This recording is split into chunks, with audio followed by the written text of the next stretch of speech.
Hello everyone, I am Jason A. Irabon and I'd like you to introduce what is the different parts of multimeter.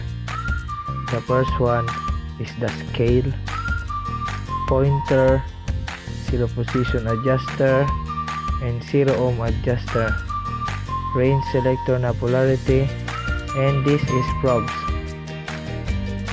And the red one is a positive and the black one is a negative. And this is test pins.